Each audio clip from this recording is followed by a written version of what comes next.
Ah! You dare trespass on my domain? I shall face you alone! We shall oblige. There are no words left for what I'll be doing, Wanda.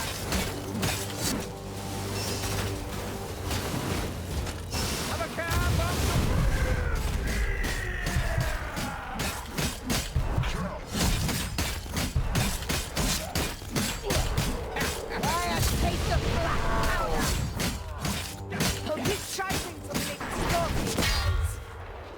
Stealers of slaves, torchers of loot, defilers of laws.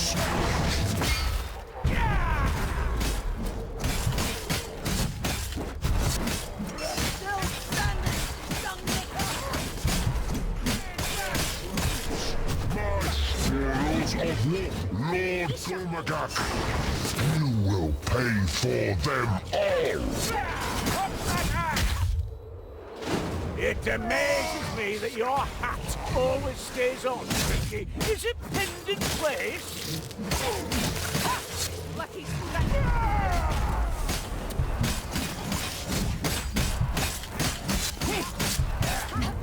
One less movie in the world. Let's see more to tell. Assassin rat's dead. Get started, Shadow! I am lost Our beyond rats words. no more. On your feet, wizard. Ride away, one. Gas rat, not any longer. I'm losing blood. Can you keep going, Sharon?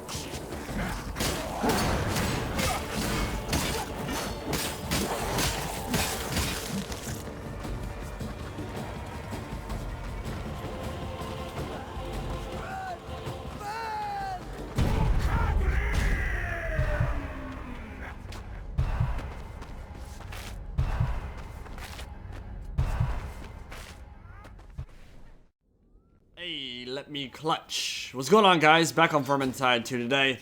I know a lot of you have been asking for some Slayer gameplay, so I figured I'd oblige. It's time to do our ancestors proud by channeling our inner cousin Okri, and the best way to do that is to give ourselves a big orange mohawk, some nice tattoos, and become the Tasmanian Devil of Skaven Slaying, a whirlwind of destruction in a fun-sized package. We're taking on SKITTERGATE today, the last mission in Vermintide 2, and the culmination of our efforts in stopping the Chaos and Skaven war machine and their invasion of the Reichland. And as I'm sure most of you know, but I'm going to cover it anyway because there are those of you who probably only play Vermintide and don't know much about the lore, Slayers are the dwarf personification of death, essentially. They're sworn to seek out a worthy and glorious end at the hands, teeth, and claws of ever more dangerous foes. They also have some great beard physics, I'll say that. Thing has a mind of its own right there. But taking the Slayer Oath is generally a self-imposed exile, taken by a shamed or heartbroken dwarf who cuts all ties with home and hearth and just plunges into the depths of combat, trying to take out enemies before they're given the untimely end they actually want. My poor teammate there is getting sucked off by Lester up top. We dropped. They should probably drop too. Be pretty good. But it's a really unique class in Vermintide. They cannot use ranged weaponry of any kind whatsoever, and instead get two choices of melee weapons, which typically consist of dual axes, what I'm using right now, and some form of crowd control weapon like a two-handed hammer. The trade-off for no range is a massive amount of mobility, great dodge distance, a ton of speed, and a gap closer in the form of his leap ultimate. And basically just being a melee blender with few equals in the game. I mean, you get massively increased attack speed in the form of his passive, a stacking damage buff hitting enemies consecutively, and armor piercing on your crazy fast light attacks. So there's a lot the Slayer can offer your team, provided you kind of know what you're doing. But I think Slayer is kind of a noob trap in some ways. It's not a hero I'd recommend playing on higher difficulties early in your rat slaying career because, well, one, he's incredibly fun, right? So automatically, people are gonna kind of gravitate towards him. But in a game where being in melee range is inherently more dangerous than being far away from enemies, and where Slayer literally does not have any form of range weaponry, like I said, you can get overwhelmed by hordes and by other enemies very quickly. So yes, on paper, looks like a very simple character that you kind of just run around with left click, as I get murdered by Gunner Runner here. You kind of just run around with left click spam and run around like a chicken with your head cut off and just expect to kill everything, and I guess there's a kernel, a little grain of truth to that, but I'd argue there are a few characters in the game that require better positioning and an understanding of blocking and dodging than the Slayer. Because one positioning mistake, when you can only melee, can easily cost you your life on Champion or Legend, and that's further compounded by a very short cooldown ultimate whose purpose is to literally catapult you into combat. So it's incredibly easy to get carried away with Grimnir's Bloodlust here and kind of roleplay and just be like, yo, I'm gonna go kill everything, and then find yourself in the middle of a horde. You just kind of ult yourself into a big group of enemies, find yourself completely surrounded, and then you just die. And you're obviously not helping your team if you're dead. So it's a kind of a balancing act there. I've talked about it before, kind of this controlled aggression you need to balance out. That right there, by the way, is a really stupid bug right now with a Slayer Leap that makes your momentum continue if you hit a slope going upwards during your ultimate. So if you can avoid it, try not to ult upwards because you actually lose control of your character while you're doing it. You'll kind of just like slide upwards for a while until you hit a wall or something. It's not a good bug. Definitely needs to get fixed, but there are a lot of those in Vermintide 2 right now, if I'm being completely honest. We have a Chaos Spawn. We gotta kill this guy. Best way to do it, when he's doing that ground slam coming at you, just block and dodge away from his left arm tentacle. So you always want to dodge to his right, your left, if Chaos Spawn is facing you, because he'll do that tentacle grab. And as long as you dodge to your left, you'll be able to move out of that way every single time.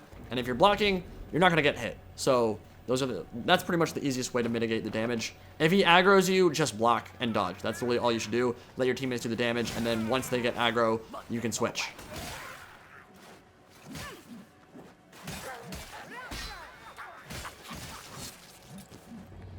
So we're playing on SKITTERGATE, about to get our first look at it for this run.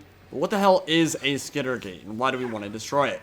Well, it's essentially a portal using the powers of the warp. Very similar to the stuff we saw in Summoner's Peak in Vermintide 1, allowing the mobilization of huge numbers of troops to cover vast distances in a blink of an eye. So think about how far Helmgart is from Norska. Marching an entire army through hostile Empire territory and the thousands of miles between them would be very difficult from a strategic point of view, right? So Gracier Rasnet, our arch enemy, the nemesis we met on White Rat in the first game, came up with an idea to build this SKITTERGATE under the Empire and allow the Rotbloods and Forces of Chaos to march through. We see it fail spectacularly in the tutorial level, as Skaven tech is wont to do. See that a lot with the Scryer tech and the Warp Lightning Cannons and Plague Claw Catapults and all that. Stuff will backfire all the time. Does so here too. Very Skaven thing to do. But it's back online now, and a big reason so many Nurgle worshippers are even in the game in the first place is because they traveled through this thing right here, this big, green, terrifying orb. And I don't know who in their right minds would want to travel through it, but our heroes here are certainly a cut above the average Warhammer civilian, and they're not too scared. I mean, they make some funny comments about it as they walk through, but they go through, and we travel to the icy shores of Norska and chop the head off a Rattling Gunner who falls off the bridge and kill a Sackrat. So yeah, we're in Norska now. The icy shores of Norska. We gotta destroy the engines powering the gate. We gotta kill a few thousand Rotbloods with our bare hands.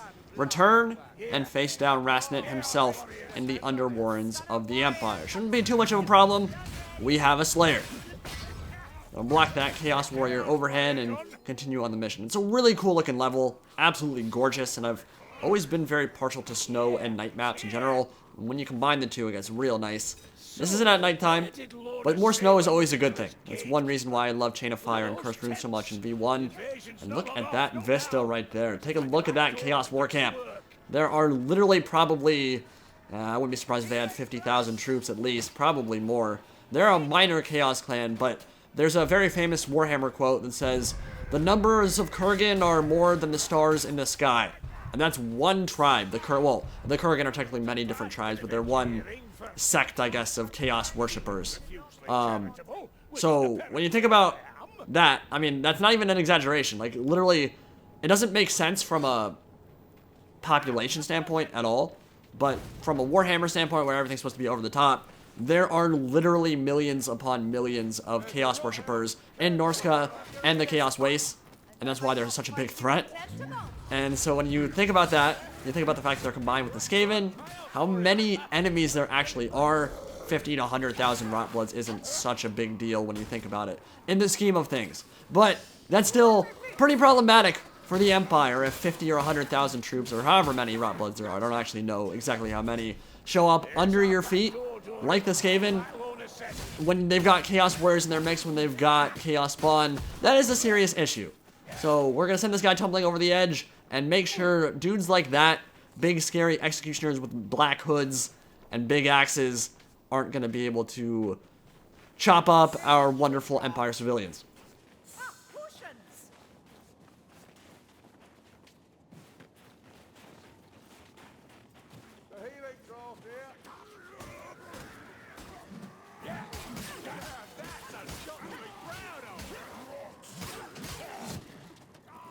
So we're about to head into a very dark portion of the mission, going underground. This will only be for the next like minute or two as we fight a horde down there.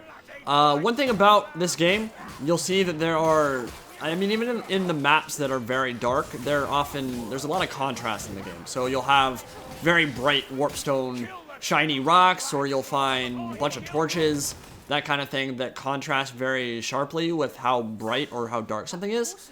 And the problem with that is it makes it very hard for me to actually edit it in post-commentary.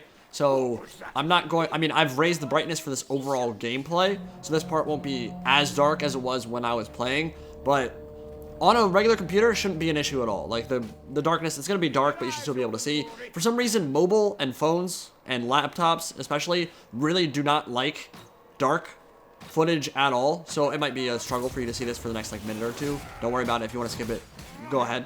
But we're fighting a horde right now, and this part is a little bit tricky. I mean, when you're playing a Slayer, you have the mobility to very easily skirt around the flank and the outside of a horde and make sure that you mitigate all the incoming damage, don't take any whatsoever, because you can kind of stay on the outside.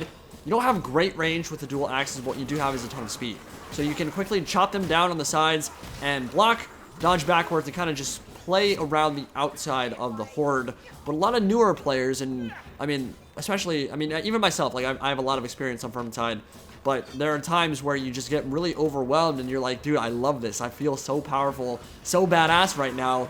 And you jump in with your ult and find yourself surrounded, as I said earlier. So one of the ways you can mitigate that is with your ultimate, when you get that attack speed up, and again, you have the passive attack speed, as I dodge a Nurgle Rotblood right there, a Sorcerer, you can kind of mitigate it by controlling where your ultimate goes. So I think a lot of people don't actually know that if you hold F, which is the default for your ultimate, where you leap into combat and get that bonus attack speed from your ult, you can actually control exactly where it goes by holding F and kind of moving your cursor around and just telling it where to land.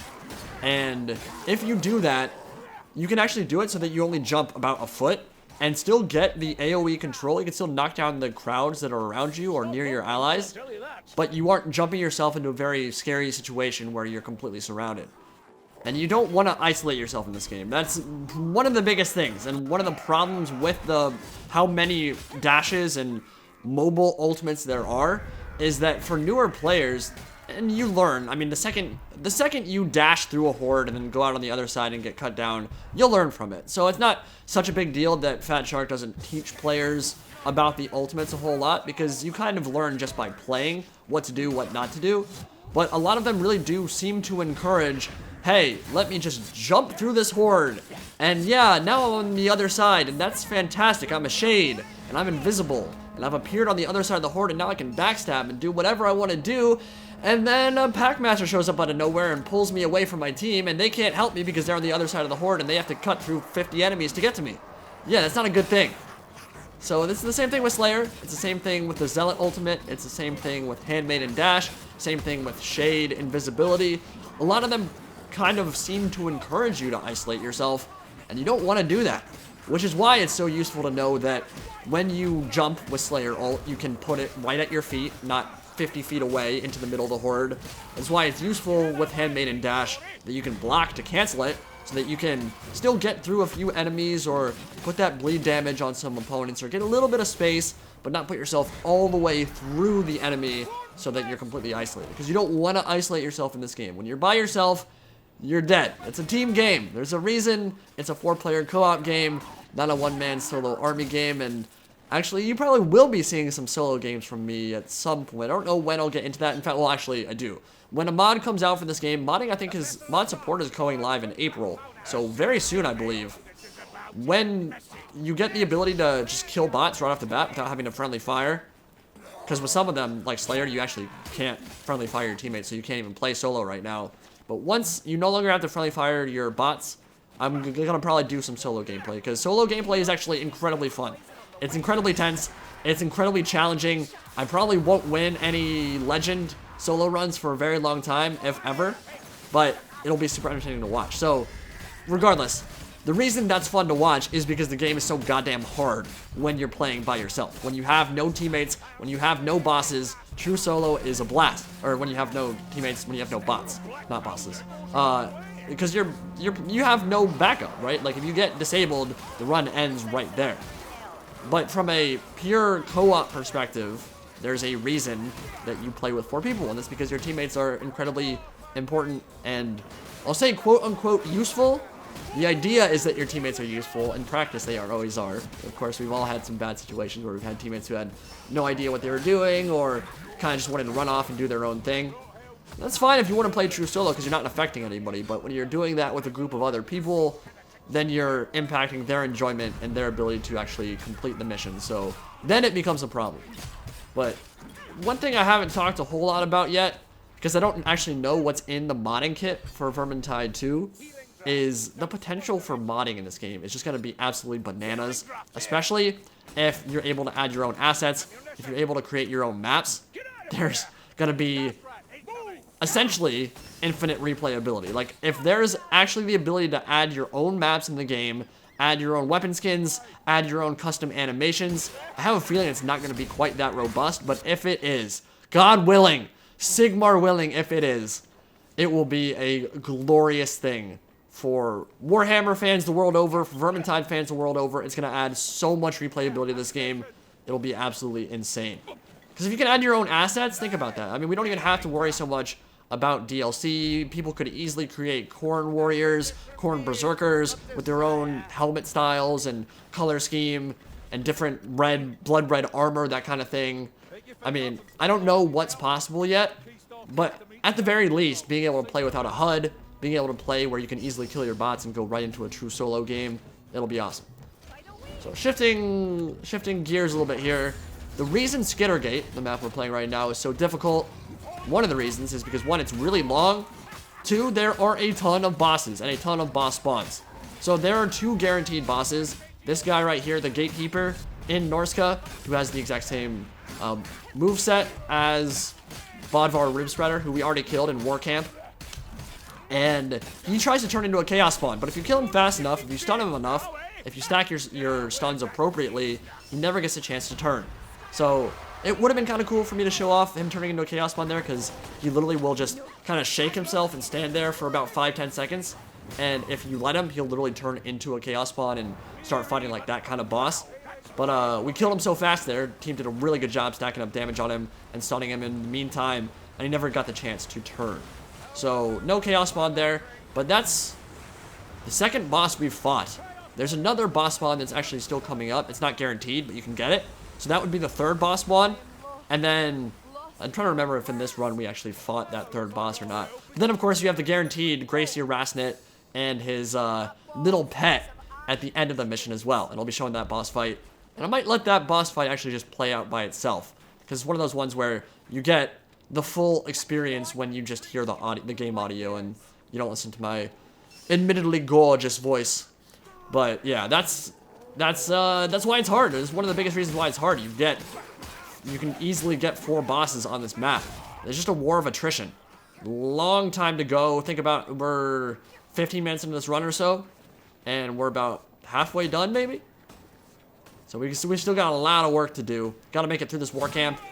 And let me just say, our heroes in Vermintide 2 at this point have already transcended the whole, oh, I'm just a way watcher. Oh, I'm just a dwarf ranger, or I'm just a dwarf slayer. They're not just anything. These guys are gods. I'm trying to think of Karl Franz and Luan Leoncoeur and even like Malekith, the Witch King. You talk about the top tier Warhammer characters going into a Chaos War Camp by themselves, only 4 people, and wading through an entire army, killing entire hordes by themselves. Sure, they're able to do it, But these characters right here are pretty godly in and of themselves. Like, you think about actually going into Norska and fighting an entire army with 4 people. And frankly, Warhammer's not a realistic setting, but the idea that they're able to do that is pretty insane. Makes for an awesome game. Not sure how realistic it is from even a Warhammer perspective. Because yeah, Karl Franz, who is a god compared to these characters you would think, wouldn't want to go into Norska with only 3 people. Like, it's basically suicide. So it's kind of interesting how they decided to balance that. Obviously, gameplay is more important here. You want to be able to create a fun game. It's not fun if you're only killing like 5 dudes. But yeah, it's pretty insane what these characters are able to accomplish. Going into Norska, going into the Under Empire, all by themselves with essentially no backup whatsoever. And frankly, Loner's kind of a dick for even allowing them to do that, right? Like, he has a lot of resources at his disposal. A lot. I mean, if he knows about the Skittergate. That in and of itself is insane, that he has that kind of knowledge. So you know he's rich, you know he's famous, you know he has a ton of power, because he's able to get all of this crazy information, and he should have no idea what's going on. What he does, because his spies are so powerful, his network of spies is so important, and he probably has the Emperor's ear himself. Like, he probably knows Karl Franz in and of himself, and probably gives him a lot of knowledge and information about what's going on in the Reichland. It's pretty crazy that... I mean, he must just trust these characters so much. I mean, certainly they've proved themselves since Vermintide 1. But you would think he'd be able to grab up an army and say, hey, go help him out. But I guess it could be a case of the whole Fellowship of the Ring style thing, where it's like, only 4 people could accomplish what an army dare not. So, I don't know. Oh, we do get the 3rd boss. So yeah, we're going to end up fighting 4 bosses in this game. This is the 2nd Chaos Spawn we've gotten. We actually would have gotten 3 if the Gatekeeper we just killed had turned into a Chaos Spawn as well. And 3 Chaos Spawn in 1 run, I mean, it's the hardest boss in the game right now, I think. I think some people would probably argue Bile Troll, but I think Chaos Spawn, just the way he shifts aggro so quickly and can get you into a corner and then break your block and then you're dead, literally in like 3 hits, it feels pretty bad if he's able to do that. So, we killed him very quickly though. This team has been doing fantastic at bursting down these bosses. We're playing on Champion, by the way, it's not Legend. I'm only level 15, level 16 in this gameplay, I think. So, I can handle Legend, but I wanted to just get a gameplay. And basically when I'm playing with pubs, I'd rather play Champion, I'll just be honest. My Legend completion rate with random pubs is not good. It's not fun. I mean, when I would just want to jump in and get a gameplay, Champion is perfect for me. When I'm playing with friends, when I know the people that I'm playing with, when I'm communicating with them on chat, Legend all day. Champion's way too easy when I'm with a group of good people that I know. But, yeah, with random people, and this group has been very good so far, I'd rather just play Champion because it's a bit more casual. Now, right here, this part, a little bit scary. So, this is where you might see a Slayer just go ham and be like, oh, I gotta kill everything, I gotta kill everything. No, just block. I'm fine. I have powerful pushes. I have the 2-handed hammer, I have the crowd control. Instead of just sitting there and, well, instead of just going ham with my left click and taking like 5-6 hits from that horde, that was very dense horde. They were completely surrounding me, but I have my back to a wall, of course. Get your back to a wall, take out that 2-handed hammer, block the first attacks, push, get them off you, create some space, and then you can go to town, once they're not in the middle of their animation. And I've talked about it before, the zombie roller skate animation that Chaos can do is incredibly frustrating. It's not fun. It's one of my biggest complaints with the game, when you see zombies not only whiff and kind of just hit the air like 5 feet away from you and you still take the hit, but not even just when I'm one of the people in the game, also when I'm host, that happens sometimes. So it's not even a lag thing, it's a hitbox thing. But it's crazy what zombies in this game are able to do. Not so much with the Skaven, but the zombies will kind of just start their attack animation and then float towards you, kind of roller skate across the ground or ice skate across the ground and still be able to hit you. So you've got to be very cognizant of that, got to be very aware of that, especially on Champion and Legend. Get your block out. You're allowed to block. Just block some attacks, wait till they get stunned, push them off, then you can kill them all. So that worked out pretty well, didn't take any damage there. And we're going into the last section of this mission without really any damage taken whatsoever. I mean, I've not taken a lot of damage this game at all. So you can play Slayer and reduce a lot of that incoming damage, of course, with the talents on his skill tree. Some of those will help as well. But yeah, we're going to plunge back into the Skittergate and take on Grayseer Rasnit. And a Storm Fiend named Death Rattler with, you guessed it, 2 Gatling guns on his arms. So I'm gonna let this boss fight play out. There's not actually a whole lot of crazy nuance to it. Basically just worry about the ads, and when you can, kill the boss. Like, you really don't have to worry too much about it. Use the pillars to block his shots, kill the enemy hordes that spawn, the plague monks, the storm vermin, and just focus on him. So I'll let it play out. Hope you guys enjoy. By the way, this boss fight is from a different run. The previous run, we beat the boss fight very easily. The problem was the recording crapped out on me, which has been happening to me a lot recently. Very annoying. So I went into a different game and recorded this boss fight so you could see it. So hope you guys enjoy it. I'll see you next time. Indie Pride, signing out for now. Ah, looks almost peaceful. What the door you targeting the seer, Dringarati? Let the Storm Fiend have it!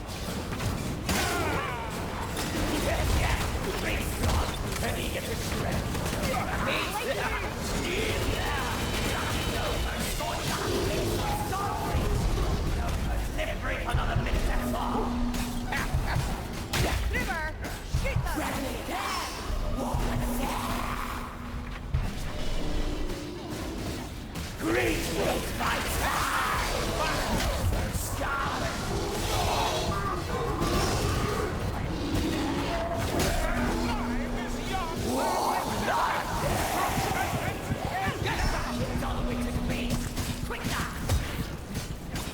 Puny weapons are no match for mine. Let me introduce you to my scheme.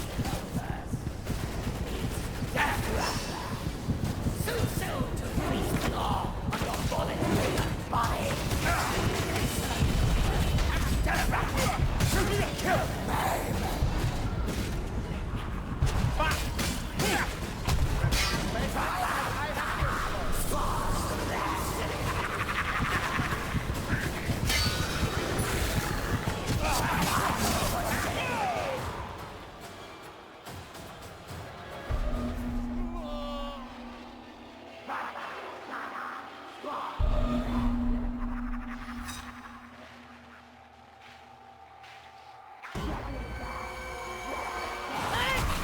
Set it up! Right hammer!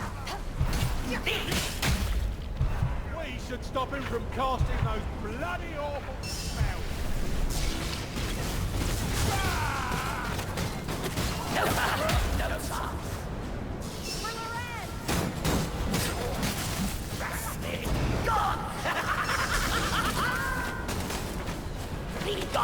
A lucky short cave fly. Cigar, foul heretics! Sigma wills it!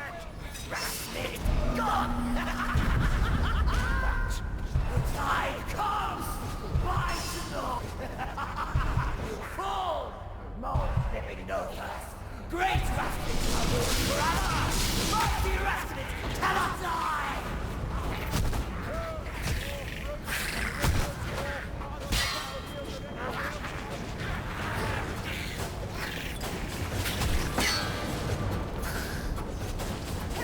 See here the aberration fall!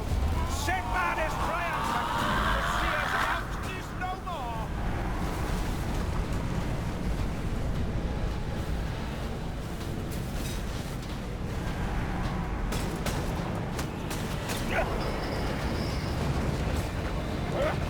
Just like that!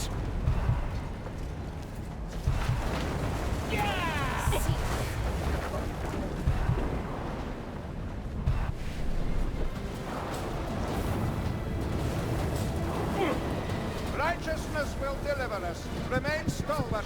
I don't like